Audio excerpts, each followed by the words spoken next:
95 news speed news కి స్వాగతం.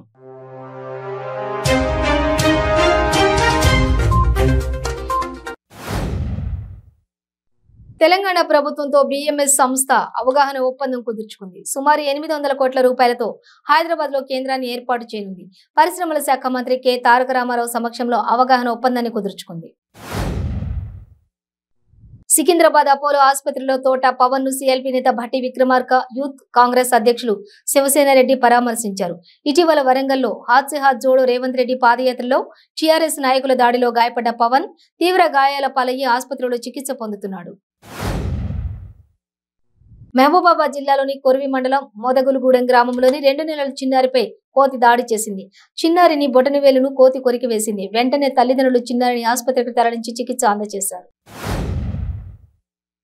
Telugu Desam party జాతీయ ప్రధాన కార్యదర్శి మాజీ మంత్రి నారా లోకేష్ యువగళం పాదయాత్ర గాజుల మందియం వద్ద ప్రారంభమైంది. ఆయనకు స్థానిక తెలుగుదేశం నాయకులు, ప్రజలు భారీగా చేరుకుని క్రేన్ సహాయం ద్వారా గజమాలను వేశారు.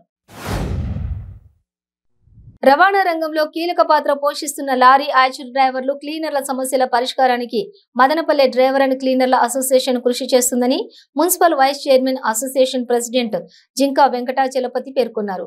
మదనపల్లె పట్టణం పొంగనూరు రోడ్డు శ్రీకృష్ణదేవరాయల సర్కిల్ వద్ద డ్రైవర్లు, క్లీనర్లు సమావేశమై నూతన కమిటీని ఎన్నుకున్నారు. రాష్ట్ర వ్యాప్తంగా 64,000 ఎకరాల భూమి వక్ఫ్ బోర్డుకు ఉందని రాష్ట్ర వక్ఫ్ బోర్డు చైర్మన్ ఖాదర్ బాషా అన్నారు. 28,000 ఎకరాలు వక్ఫ్ భూములు ఏళ్ల తరబడి ఆక్రమణలో ఉన్నాయని, రాష్ట్ర వ్యాప్తంగా ఆక్రమణలో ఉన్న వక్ఫ్ భూములను కాపాడతామని అన్నారు.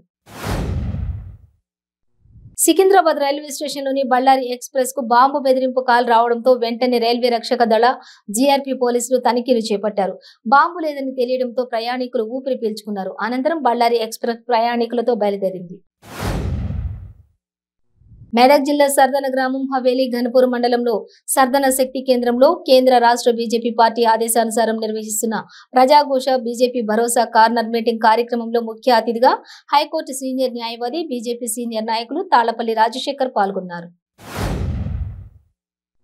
మన డబ్బులతో వాళ్లు సోకులు చేస్తూ రాష్ట్రాన్ని అస్తవ్యస్తంగా మార్చిన వ్యక్తి కేసీఆర్ అని, 24 కోట్ల జనాభా ఉన్న ఉత్తరప్రదేశ్ లో మద్యం మీద 30,000 కోట్ల ఆదాయం వస్తే మరి 4 కోట్లున్న తెలంగాణలో 45,000 కోట్ల రూపాయలు ఆదాయం వస్తుందని ఎమ్మెల్యే ఈటెల రాజేందర్ అన్నారు.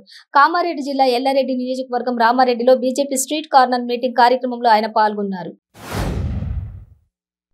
ఖమ్మం జిల్లా కొణిజర్ల మండలం పెద్దగోపది గ్రామంలో 16 నెలల బాలుడిపై కుక్క దాడి చేసింది. కుక్క కాటుతో తీవ్రంగా గాయపడ్డ బాలుడి సిద్ధార్థును ఖమ్మం ఆసుపత్రిలో వైర్యాలో ఎమ్మెల్యే రాములు నాయక్, మాజీ ఎమ్మెల్యే చంద్రావతి పరామర్శించారు. ఆదిలాబాద్ జిల్లాలో భారీగా గంజాయి పట్టుబడింది. జిల్లాలోని ఉట్నూరు నుంచి మహారాష్ట్రలోని అమరావతికి అక్రమంగా తరలిస్తున్న 92 కిలోల గంజాయిని ఆదిలాబాద్ పోలీసులు స్వాధీనం చేసుకున్నారు. 3 అంతర్రాష్ట్ర స్మగ్లర్లను అరెస్ట్ చేశారు. కృష్ణా జిల్లా ఇబ్రహీంపట్నం బీటీపీఎస్ బూడిద చెరువు నుండి బూడిద రవాణా చేస్తున్న టిప్పర్ లారీలను అడ్డుకున్నారు స్థానికులు. బూడిద రవాణా చేయడానికి వీల్లేదంటూ స్థానికులు అడ్డం తిరిగారు. ఇష్టారాజ్యంగా రాత్రి సమయంలో బూడిద రవాణా జరుగుతుంటే అధికారులు పట్టించుకోవడం లేదంటూ ఆగ్రహం వ్యక్తం చేశారు.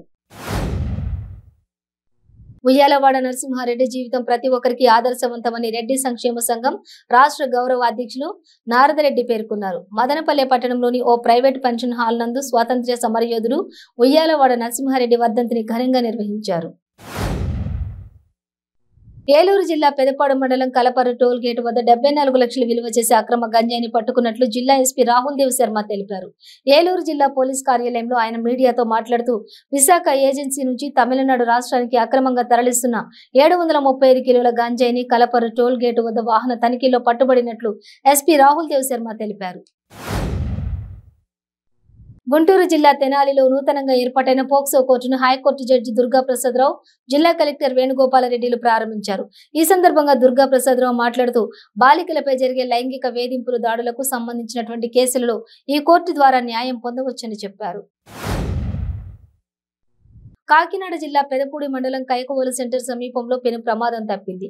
గొల్లల మామిడాడుకు చెందినటువంటి గమ్యం పాఠశాల బస్సు చెట్టును ఢీకొట్టింది. పెదపూడి నుండి 40 మంది విద్యార్థులతో గొల్లల మామిడాడ వెళ్తుండగా ఈ ప్రమాదం సంభవించింది. హైదరాబాద్ మీర్పేట్ పోలీస్ స్టేషన్ పరిధిలోని హస్తీనాపురం డివిజన్ నందనవనం ఎక్స్ రోడ్లో శివాజీ జయంతి రోజున బీజేపీ నాయకులు ఏర్పాటు చేసిన శివాజీ విగ్రహాన్ని గుర్తు తెలియని వ్యక్తులు తొలగించారు. విషయం తెలుసుకుని సంఘటనా స్థలానికి తరలివచ్చిన బీజేపీ నాయకులను మీర్పేట్ పోలీసులు అరెస్ట్ చేసి స్టేషన్ కు తరలించారు.